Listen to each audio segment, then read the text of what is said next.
তারপর রাতের রাত যখন গভীর হবে তখন তোমরা এলো পথালি ঘোরাফেরা করো না, রাস্তাঘাটে বনে জঙ্গলে ঘোরাফেরা করো না। কারণ এই সময় এমন কিছু মাখলুককে আল্লাহ পাক ছেড়ে দেন যাদেরকে তোমরা দেখো না। এখন বিজ্ঞান যেটা প্রমাণ করতে পারে নাই, এটা কি বিজ্ঞানের ব্যর্থতা না ইসলামের ব্যর্থতা? যদি বৈজ্ঞানিকভাবে আপনি প্রমাণ করতে না পারেন তাহলে সেটার কোনো অস্তিত্ব নাই। এই কথাটাকে ডাহা মিথ্যা কথা। যদি মুমিন হতে চান তাহলে এই কথার উপরে এসে ইসলাম কবুল করতে হবে। যদি মুমিন মুসলিম হতে চান এই কনসেপ্টটার ঊর্ধ্বে এসে ইসলাম কবুল করতে হবে। আল্লাহ রাব্বুল আলামিন এবং তার রাসূল যা বলেছেন সেটাই চূড়ান্ত সত্য, সেটা আমরা প্রমাণ করতে পারি বা না পারি, এটাকে অন্ধভাবেই বিশ্বাস করতে হবে। এটাই হচ্ছে একটা মৌলবাদী কনসেপ্ট। আর এভাবে ইসলামের মৌলিক বিষয়গুলোকে না মানলে কেউ মুসলিমই হবে না। কথা কি বুঝতে পারছেন? আচ্ছা, তিনি বলছেন রাতের বেলা এমন কিছু মাখলুক বের হয় যাদেরকে তোমরা দেখো না। দুষ্ট জিন বের হয়। কি বের হয়? জিন জাতি নাই পৃথিবীতে? আল্লাহ পাক সূরা জিন নামে একটা গোটা সূরা নাজিল করেছেন, পড়েন নাই? হাফেজ আছে না এখানে মানুষ? কুলু হিয়া ইলাইয়া আন্নাহু ইসতামা নাফারুম মিনাল জিন্নি ফাকালু ইন্না সামি'না কুরআনান আজাবা। জিনদের একটা দল কোরআন শুনে বলেছিল যে আমরা অদ্ভুত আজব একটা কোরআন শুনেছি। তারপর তারা গিয়ে তাদের কওমের কাছে ইসলামের দাওয়াত দেয়, ওই কওম ইসলাম কবুল করে। এটা নবী সাল্লাল্লাহু আলাইহি ওয়াসাল্লামের জীবনের সেই সময়কার ঘটনা, যখন নবীজি তায়েফ থেকে ফিরে আসছেন। তায়েফবাসী তাকে অত্যাচার করলো, তিনি নাখলা উপত্যকায় এসে নামাজ পড়ছেন। ওই নামাজের কেরাত শুনে জিনরা ইসলাম কবুল করেছে। তো সূরা জিনে আল্লাহ পাক এই কথা নাজিল করেছেন। তো আল্লাহ পাক যে বলছেন জিন জাতি আছে, আল্লাহ কি মিথ্যা কথা বলছেন? নাকি নাসা যখন বলে এলিয়েন আছে তখন ওইটা সত্য, আর আল্লাহ বলছেন জিন জাতি আছে এটা মিথ্যা? তা আমাদেরকে আবার নতুন করে মুসলমান হওয়া লাগবে এখন না? আমাদের কনসেপ্ট চেঞ্জ হয়ে গেছে। আবার দেখেন আল্লাহ পাক বলছেন সূরা জারিয়াতের 56 নম্বর আয়াতে, ওয়ামা খালাকতুল জিন্না ওয়াল ইনসা ইল্লা লিয়াবুদুন। আমি জিন আর মানুষকে শুধু আমার ইবাদত করার জন্যই সৃষ্টি করেছি। তাহলে দুটো জাতি পাওয়া গেল, জিন এবং মানুষ। জিন কিসের তৈরি? আগুনের তৈরি। মানুষ কিসের তৈরি? কাদামাটি। ফেরেশতা কিসের তৈরি? নূরের তৈরি। তো এই যে সৃষ্টির বৈচিত্র্য, এটা কার সৃষ্টি? তো সেই আল্লাহ পাকের জ্ঞান সবচেয়ে বেশি না আমার জ্ঞান সবচেয়ে বেশি?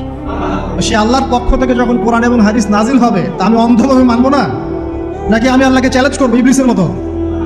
ইবলিস আল্লাহকে চ্যালেঞ্জ করছে না, খালাকতানি মিন নার ওয়া খালাকতাহু মিন তিন। আমি কেন আদমকে সিজদা করতে যাব? আমি কেন আদমকে সিজদা করতে যাব? আপনি আদমকে সৃষ্টি করেছেন মাটি দিয়ে, আমাকে সৃষ্টি করেছেন আগুন দিয়ে। তাহলে আমি আদমের চাইতে সুপিরিয়র, আমি আদমের চাইতে সেরা, তা আমি কেন ওকে সিজদা করতে যাব? ইবলিস আল্লাহকে চ্যালেঞ্জ করলো না? এখন আমরা যারা আল্লাহকে চ্যালেঞ্জ করছি, এখন এই বিশ্বে যারা আল্লাহকে চ্যালেঞ্জ করছে, কোরআনকে চ্যালেঞ্জ করছে, হাদিসকে চ্যালেঞ্জ করছে, এরা কি আল্লাহর অনুগত বান্দা না ইবলিসের এজেন্ট? এরা এই চ্যালেঞ্জিং ফিলোসফিটা পেল কোথা থেকে? ওই ইবলিস থেকে। ইবলিস থেকে এই ফিলোসফি এসেছে। আর ইবলিস তো এখনো মরে যায় নাই, মরে গেছে, বরং সে এখন প্রবীণ বয়স্ক হয়ে গেছে, তার অভিজ্ঞতা এখন অনেক বেশি। তার অভিজ্ঞতা কি বেশি? দেখবেন ইবলিস সবার আগে আদম সন্তানের গা থেকে কাপড় খুলে ফেলেছিল, জানেন? আপনাকে দেখাচ্ছি, সূরা আরাফ পড়েন। সূরা আরাফের মধ্যে আল্লাহ পাক বলছেন, ইয়া বানি আদম, হে আদম সন্তান, লা ইয়াফতিনান্নাকুমুশ শাইতান, হে আদমের সন্তানরা তোমরা শুনে রাখো, শয়তান ইবলিস যেন তোমাদেরকে ফিতনায় ফেলতে না পারে। কে বলছেন? আল্লাহ। কিরকম ফিতনা? ইয়ানজিউ আনহুমা লিবাসাহুমা, যে ইবলিস তোমাদের বাবা মায়ের গা থেকে কাপড় খুলে ফেলেছিল।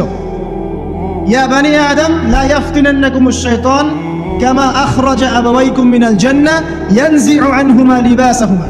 আল্লাহ পাক বলছেন, হে আদমের সন্তানরা তোমরা সতর্ক থেকো, ইবলিস যেন তোমাদেরকে ফিতনায় ফেলতে না পারে, যেমন করে সে তোমাদের বাবা এবং মাকে জান্নাত থেকে বের করে দিয়েছিল এবং তাদের গায়ের কাপড় খুলে ফেলেছে।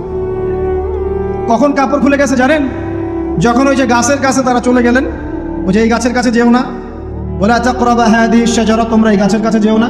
যখনই তারা গাছের কাছে গেলেন, ফল খেলেন, সাথে সাথে গায়ের কাপড় খুলে পড়ে গেছে। এর আগ পর্যন্ত দুজন জানতেন না কার লজ্জাস্থান কেমন। এই ঘটনার পর একে অপরের লজ্জাস্থান উন্মুক্ত হয়ে যায়। তারপর তারা জান্নাতের পাতাগুলো ছিঁড়ে ছিঁড়ে লজ্জাস্থান ঢাকতে লাগলেন। তাহলে ইবলিস আমাদের পিতামাতাকে প্রতারিত করে ধোকায় ফেলে গা থেকে কাপড় খুলে ফেলেছে না? কথা কি বুঝতে পারছেন? এটাই আল্লাহ পাক বলছেন, তোমাদের কাপড় যেন তারা খুলতে না পারে, তোমাদেরকে যেন হে আদম সন্তান ইবলিস ফিতনায় ফেলতে না পারে। তাহলে এখন আপনি বলেন, এই বিংশ শতাব্দীতে এসে, একবিংশ শতাব্দীতে এসে যারা মুসলিমদের গা থেকে কাপড় খুলে ফেলতে চায়, এরা কার এজেন্ট? এরা কার এজেন্ডা বাস্তবায়ন করছে? প্রমাণ হিসেবে কি আমি নিজের মন করা কথা বললাম, না কোরআন থেকে দলিল দিলাম? কোন সূরা? সূরা আরাফ এর প্রথম 3টা পৃষ্ঠা পড়েন, ডিটেইলস লেখা আছে। আর আল্লাহ পাক বলেছেন ওয়ালাকাদ ইয়াসসারনাল কুরআনা লিযিকরি ফাহাল মিন মুদ্দাকির, কোরআনকে আমি বোঝার জন্য একদম সহজ করেছি, যে কেউ কোরআন বুঝতে পারবে ইনশাআল্লাহ। খালি পড়ে দেখো, ফাহাল মিন মুদ্দাকির, কেউ কি আছো কোরআন উপলব্ধি করবে? তো কোরআন বুঝতে হবে স্বচ্ছ মন নিয়ে। বিরোধিতা করার মন নিয়ে যদি কোরআন বুঝতে চান তাহলে আপনি বিভ্রান্ত হয়ে যাবেন। স্বচ্ছ মন নিয়ে, একটা কলবুন সালিম নিয়ে, আত্মসমর্পণের নিয়াতে আপনাকে কোরআন বুঝতে হবে। দেখবেন আল্লাহ আপনাকে হেদায়েত দিবেন ইনশাআল্লাহ। আল্লাহ পাক আমাদের সবাইকে কোরআন বোঝার তৌফিক দান। তো যেটা বলছিলাম প্রিয় ভাইরা, রাতের বেলা এই সব প্রাণী বের হয়, নবী সাল্লাল্লাহু আলাইহি ওয়াসাল্লাম বলেছেন, অতএব আপনাদের বাচ্চা যারা আছে এদেরকে সন্ধ্যাবেলায় বাইরে ছেড়ে দিবেন না। এখন কিন্তু প্রচুর ঘটনা ঘটছে, প্রচুর জিনঘটিত ঘটনা ঘটছে, রুকিয়া করাতে হচ্ছে, জাদুটোনা করা হচ্ছে, বানটোনা করা হচ্ছে না? আর অনেক সময় আমরা মনে করি, এখন সায়েন্সের যুগ তো, মানুষ মনে করে এগুলোর কোনো ভিত্তি নাই মনে হয়। কোরআন বলছে জাদু সত্য। কে বলছে? কোরআন বলছে জাদু সত্য। কোন সূরা? সূরা বাকারা আয়াত নাম্বার 101। সূরা বাকারা আয়াত নাম্বার 101, 102 পড়ে দেখেন। ওয়াত্তাবিউ মা তাতলু শায়াতিন আলা মুলকি সুলাইমান, এই আয়াতটা পড়েন, বিশাল একটা আয়াত আছে। ওয়ামা কাফারা সুলাইমান ওয়ালাকিন্নাশ শায়াতিন কাফারু ইউআল্লিমুনা আন-নাস সিহর। এই সিহর দিয়ে কি হতো? মা ইউফাররিকুনা বিহি বাইনাল মারই ওয়া যাওজি। সুলাইমান আলাইহিস সালামের সময় এই জাদুবিদ্যার প্রচলন ছড়িয়ে পড়ে। এই জাদু মানুষ শিখে কি করছিল? নারী পুরুষের মাঝখানে, স্বামী স্ত্রীর মাঝখানে বিভেদ সৃষ্টি করছিল। এখন দেখেন না, পরিবারের স্বামী স্ত্রীর বন্ধন ভেঙে যায় না? খুব ভালো সম্পর্ক, হঠাৎ করে সম্পর্ক খারাপ, কেউ কাউকে দেখতে পারে না, এমন হচ্ছে না? এই জাদুবিদ্যা সত্য। এবং এখনকার অনেক ভণ্ড যে কবিরাজগুলো বের হয়েছে, এরা জিনকে তাবে করে নিয়ে এই জিনদের মধ্য দিয়ে মানুষের মধ্যে জাদু ছড়িয়ে দিয়েছে, এবং এর ফলশ্রুতিতে বহু পরিবার ধ্বংস হয়ে যাচ্ছে। এই জাদুবিদ্যা সত্য। রাতের বেলা ঘুমানোর সময়ও আয়াতুল কুরসি তেলাওয়াত করতে হয়। এই হাদিসের রাবি হচ্ছেন আবু হুরায়রা রাদিয়াল্লাহু তাআলা আনহু, যাকে নবী সাল্লাল্লাহু আলাইহি ওয়াসাল্লাম গনিমতের মাল পাহারা দেওয়ার দায়িত্ব দিয়েছিলেন। তো প্রথম রাতে আবু হুরায়রা রাদিয়াল্লাহু আনহু লক্ষ্য করলেন যে মাল চুরি করার জন্য একজন এসেছে। তিনি চোরকে ধরলেন। চোর খুব অনুনয় বিনয় করলো যে আমার অবস্থা খুব খারাপ, খুব দরিদ্র, আমাকে ছেড়ে দাও। আবু হুরায়রা রাদিয়াল্লাহু আনহু তাকে ছেড়ে দিলেন। পরের রাতে সেই চোর আরও একবার আসলো, তিনি আবার তাকে ধরলেন, আবারও ছেড়ে দিলেন। তৃতীয় রাতে তিনি তাকে ধরলেন এবং বললেন, এবার তোমাকে আমি ছাড়বো না। তখন সেই ব্যক্তি, বিখ্যাত সাহাবী আবু হুরায়রা রাদিয়াল্লাহু আনহুকে বলছেন যে আমি তোমাকে বিশেষ একটা আমল শিখিয়ে দিব, যে আমলটা করলে পরে রাতের বেলা শয়তান তোমার নিকটবর্তী হবে না। তো আবু হুরায়রা রাদিয়াল্লাহু আনহু বলছেন, কি সেই আমল? শিখিয়ে দাও, যদি শিখিয়ে দাও তাহলে ছেড়ে দেব তোমাকে। তখন সেই ব্যক্তি বলছে যে রাতের বেলা কেউ যদি আয়াতুল কুরসি তেলাওয়াত করে ঘুমানোর সময়, সেই ব্যক্তির ধার কাছেও শয়তান আসবে না ইনশাআল্লাহ, এবং আল্লাহ পাকের পক্ষ থেকে একজন ফেরেশতা তাকে পাহারা দিবে ইনশাআল্লাহ। তো রাসূলুল্লাহ সাল্লাল্লাহু আলাইহি ওয়াসাল্লাম পরের দিন ফজরের নামাজে আবু হুরায়রা রাদিয়াল্লাহু আনহুকে দেখে মুচকি মুচকি হাসছেন যে তোমার রাতের সাথীর কি খবর? কারণ ওহীর মাধ্যমে নবী সাল্লাল্লাহু আলাইহি ওয়াসাল্লাম আগেই জেনেছেন কি হয়েছে গত রাতে। এটাই আল্লাহ পাকের ওয়াহী, যেটা কোনো বিজ্ঞান যুক্তি দর্শনের ব্যাখ্যায় আসবে না। আসবে না। তো আবু হুরায়রা রাদিয়াল্লাহু আনহু বলছেন যে আমি তো ইয়া রাসূলুল্লাহ তাকে ছেড়ে দিয়েছিলাম, পরে আবার এসেছে, আবার ধরেছি, আবার ছেড়ে দিয়েছি, আবার এসেছে। এবার ছাড়বো না পণ করেছিলাম, কিন্তু এবার সে আমাকে একটা আমল শিখিয়ে দিয়েছিল। তো এই আমল শেখানোর বদৌলতে আমি ওকে ছেড়ে দিয়েছি। কি আমল? রাতের বেলা আয়াতুল কুরসি তেলাওয়াত করলে শয়তান নিকটবর্তী হবে না, এবং রাতের বেলা একজন ফেরেশতা আল্লাহর পক্ষ থেকে ওই ব্যক্তিকে পাহারা দিবে ইনশাআল্লাহ।